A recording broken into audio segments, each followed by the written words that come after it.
예를 들어 마트에 가서 음료수를 사려고 하는데 브랜드가 딱 하나 있다. 그럼 그 브랜드가 무슨 브랜딩이 필요 있겠어요? 그걸 사면 되는 거지. 근데 경쟁 사회다 보니까 너무나 많은 것에서 선택을 해야 되니까 여기에서 내가 선택받고 나다움을 계속 유지하기 위해서 개인 브랜딩이 중요한 그런 역할을 하겠죠. 시청자분들도 네. 선택받아야 되는. 그렇죠. 선택의 가장 중요한 기준이 뭘까? 저는 두 가지라고 생각하는데.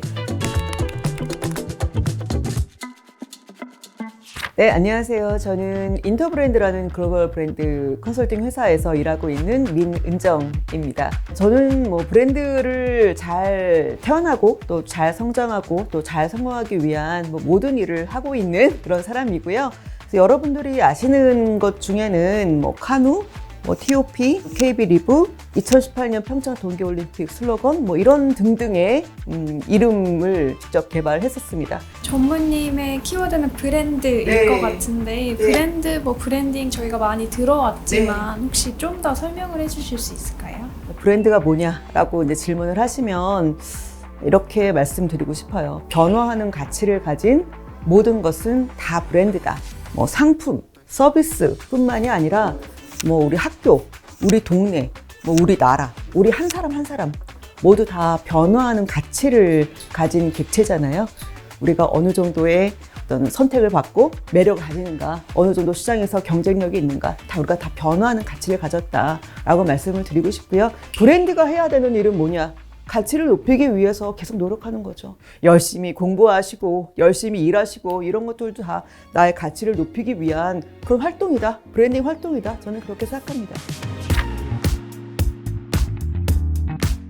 브랜드 프로젝트 진행하셨던 거를 좀 더 구체적으로 이야기를 나눠보고 싶은데요. 카누, 뭐 TOP, 뭐 예전에 뭐 자연은 굉장히 많이 있습니다. 이제 그 중에 이제 카누가 정말 많이 성공해서 카누의 덕을 보고 있죠, 제가. 카누라는 이름은 어떻게 구체적으로 나왔는지. 그때가 이제 2010년대 초반인데 중소식품에서 요청한 게 뭐였냐면 이름에서 커피다움이 느껴져야 된다. 커피다움이 뭐지? 그렇죠. 근데 이름은 청각이잖아요, 청각. 맛은 미각이란 말이에요. 그래서 청각과 미각은 완전히 다른 감각인데 어떻게 이게 이름에서 커피 맛이 느껴질 수 있을까? 커피다움이라고 한다면 처음에 좀 쓰게 느껴지잖아요. 강하잖아요. 그런데 이게 넘어가면서 부드러운 어떤 노스텔지아가 느껴지는 게 카누네. 그쵸. 처음에 강하게 느껴지는 발음으로 시작을 해서 뒤에 부드럽게 연결되는 유성음, 그러니까 무성음으로 시작해서 유성음으로 넘어가면 좀 그런 어떤 커피다운 맛이 느껴지지 않을까? KANU거든요. 커피는 C니까 CANU여야 되지 않나? 이런 말씀도 사실 많으셨었어요. 근데 이제 K로 왜 결정을 대하느냐? 굉장히 유명한 뇌과학자 정재승 교수님. 그분의 강의를 제가 한번 들었었는데 한국인들을 대상으로 A부터 Z까지의 스펠링을 쭉 늘어놓고 어떤 스펠링을 보여줬었을 때 가장 전두엽이 활발히 움직이는가? 근데 K가 1등인 거예요. 그러니까 한국 사람들은 K라는 글자를 봤을 때 가장 강렬하게 인상이 남는데요. 전두엽이 움직인대요. C가 아니라 K로 결정하게 되었었던 그런 스토리가 있었죠. 아메리카노라는 말 있잖아요. 생각해보시면 비슷하시죠? 아메리카노에 카노 끝나는 거하고 카노 비슷하시죠? 생각 못 하시잖아요. 그쵸? 동서식품께서도 이게 왜 아메리카노 느낌이 나지? 아마 모르셨을 거예요. 그 이제 비슷하게 개발했었던 비슷한 그 전략이 TOP도 그렇게 만들어져 있거든요. 이 세상의 모든 커피콩은 이디오피아가 이디오피아에서 왔어요. 그래서 이제 커피를 아시는 분들은 이디오피아를 보시면 다 커피로 시작하거든요. 이디오피아에서 E와 R을 빼면 TOP가 남았죠. 재밌으시죠? 너무 재밌네요. 잘 알려지지 않은 프로젝트들이 좀 있을까요? 자부심을 갖고 계신 프로젝트 중에. 두 개를 말씀드리고 싶은데 하나는 유니스트라는 대학교 First in Change 모든 변화에 가장 선두가 되겠다. 뭐 세계적인 석학분들도 이렇게 인터뷰를 하시고 내가 왜 유니스트에 오게 되었나 또 하시고 유니스트 출신의 굉장히 훌륭하신 분들도 내가 어떻게 뭐 성공하게 되었나 막 이런 인터뷰들을 하시는데 뭐 공통적으로 언급하시는 게 우리 학교의 정신 First in Change. 그래서 First in Change라는 이 정신이 좋아서 이 세계적인 석학분들이 이 학교에 오시게 되었고 또 이 정신을 가지고 나는 계속 노력해서 이런 성공을 하게 되었고 막 총장님도 막 입학식에서도 막 얘기하시고 이러거든요. 그래서 너무 자랑스러워요. 그 또 하나는 그 이화여대 슬로건인데 Where Change Begin이라는 그런 슬로건이에요. 학생들이 직접 만드시는 굿즈나 뭐 이 과잠 이런 데 다 Where Change Begins를 지금도 굉장히 많이 쓰고 있으시거든요. 외채비라고 이제 또 얘기를 해주세요.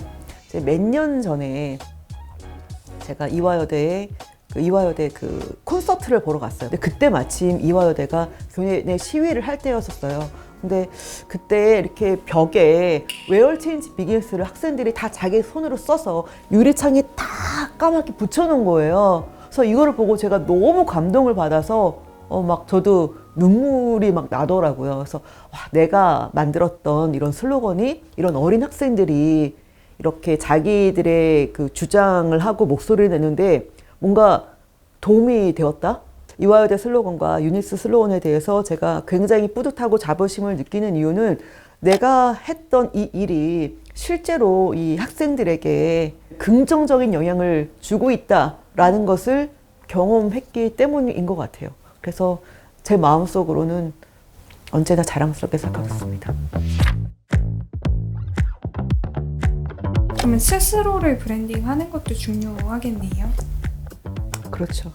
예를 들어 마트에 가서 음료수를 사려고 하는데 브랜드가 딱 하나 있다. 그럼 그 브랜드가 무슨 브랜딩이 필요 있겠어요? 그걸 사면 되는 거지. 근데 경쟁 사회다 보니까 모든 것이 끊임없이 공급되는데 사람 역시 끊임없이 공급되는 그런 시대이기 때문에 여기에서 내가 선택받고 나다움을 계속 유지하기 위해서 개인 브랜딩이 중요한 그런 역할을 하겠죠. 시청자분들도 네. 선택받아야 되는 위치. 그렇죠. 한 명을 뽑혀야 되는데 나를 어떤 브랜드를 만들어야 될까가 지금 물음표거든요. 선택의 가장 중요한 기준이 뭘까? 저는 두 가지라고 생각하는데 하나는 정체성, 또 하나는 매력이라고 생각을 하거든요. 그러니까 예를 들자면 멜론에서 음악을 선택하는 데 있어서 멜론이 진짜 음악이 너무 많잖아요. 음악 리스트가. 근데 여러분들은 그 수많은 음악 중에서 어떤 음악을 선택해서 들으세요? 이게 정체성이에요. 곧 내가 누구이냐에 대한 정의이잖아요. 그게 모여서 또 나다운 엣지, 나다운 매력이 된다. 나다움이 확실한 것은 고려 대상 안에 들어갔다는 거예요. 근데 정말 마지막 피킹이 되려면 매력. 근데 매력을 어떻게 만들 것이냐. 이것도 굉장히 어려운 과제이거든요. 향수를 비유해서 매력을 말씀을 드리고 싶어요. 그러니까 향수도 이제 딱 한 방울이지만 사실 한 방울에 매력을 만들기 위해서 세 가지의 구조가 되어 있어요. 첫 번째는 딱 맡았었을 때 확 사람을 끌어들이는 매력이고, 두 번째는 그 본질적인 이 향기이죠. 그리고 세 번째는 여운을 남기는 향기. 여기에 비유를 해보자면 사람도 마찬가지거든요. 저도 이제 면접관으로 많은 분들을 대하는데 처음 봤었을 때의 매력. 사실 이거는 약간 속물스럽지만 오감에 기댈 수밖에 없어요. 오감의 경험이라는 게 예쁘고 안 예쁘고 잘생겼고 못생겼고의 느낌이 아니고요. 그분의 어떤 표정이라던가 태도라던가 여기에서 제일 처음 느껴지는 것 같아요. 그 다음이 본질적으로 그분들이 어떤 이야기를 가지고 있는가에 대한 것인데, 뭐 사람이든 브랜드든 뭐 진짜 매력을 가지게 만드는 요소는 결핍을 극복한 이야기이다라고 생각을 합니다. 우리가 다윗과 골리앗이 있으면 골리앗을 응원하는 사람 한 명도 없잖아요. 근데 사실 어느 쪽에 사람의 마음이 움직이냐, 극복한 결핍의 이야기에 훨씬 많이 사람이 움직이고요. 마지막으로 사람을 움직이는 요소는 생동감인 것 같아요. 끊임없이 무언가를 시도하고 도전하는 그런 브랜드들 있잖아요. 사람도 마찬가지인 것 같고요. 계속적으로 뭔가 새로운 것을 시도하는 사람들, 계속적으로 새로운 것을 시도하는 브랜드들, 또 그런 분들이 더 좋은 세상을 만들고 있고 또 그런 브랜드들이 더 좋은 내일을 만들고 있기 때문에 우리 한 사람 한 사람도 브랜드로서 그런 브랜드가 돼야겠죠. 고인물이라는 게 사실 나이가 들어서 고인물이 아닌 거예요. 예. 가만히 있으면 고인물입니다. 좋은 브랜드가 되려면 뭐부터 하면 좋을지 좀 구체적인 행동 같은 게 있을까요, 혹시? 보통 저희가 이제 기업에게 의뢰받아서 브랜딩을 할 때 가장 먼저 하는 일은 딱 한마디의 키워드를 찾는 거예요. 이 브랜드를 한마디로 뭐라고 얘기할 수 있는가. 이거를 찾는 것부터 브랜딩이 처음 시작을 들어갑니다. 그래서 여러분들께서도 나를 대표하는 한마디가 무엇인가. 이게 직업일 수도 있고 내가 좋아하는 것일 수도 있고 내가 앞으로 하고 싶어 하는 것일 수도 있을 것 같아요. 그래서 나를 대표할 수 있는 한마디를 찾는 것, 여기서부터 브랜딩을 시작해 보시라고 말씀을 드리고 싶어요. 네.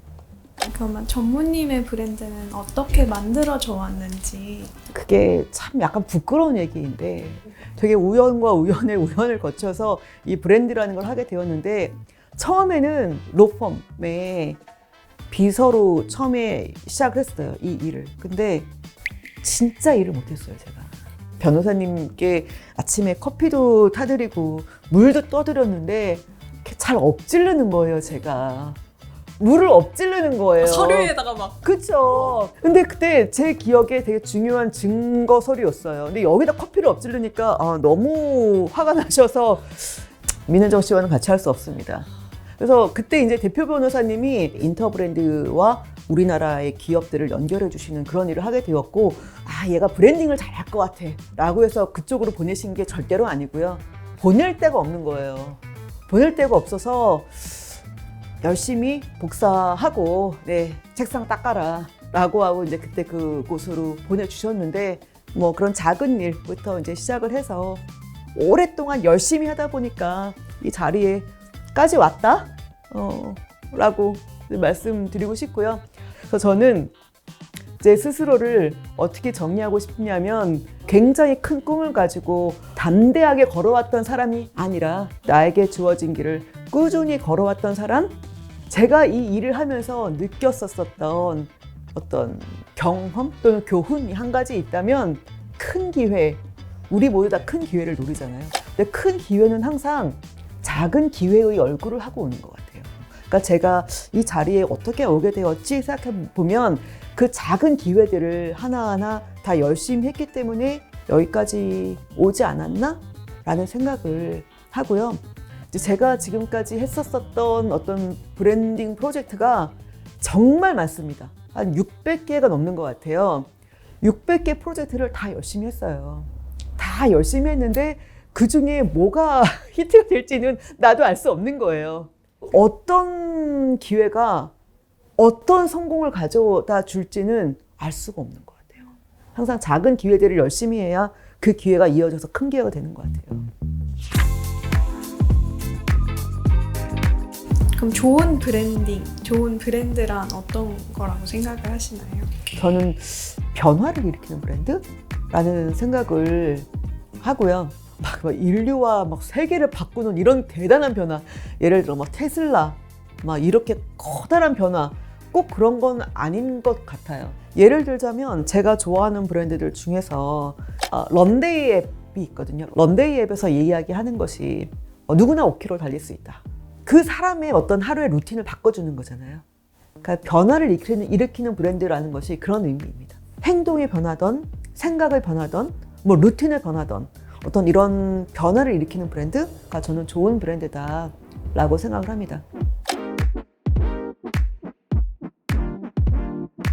지금 콘텐츠를 보게 될 스타터들에게 좀 해주고 싶은 말씀이 있다면?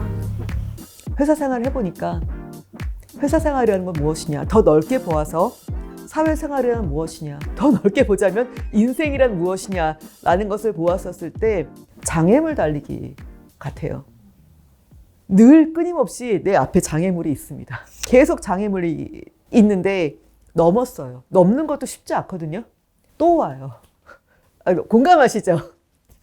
계속 내 앞에 장애물이 계속 옵니다.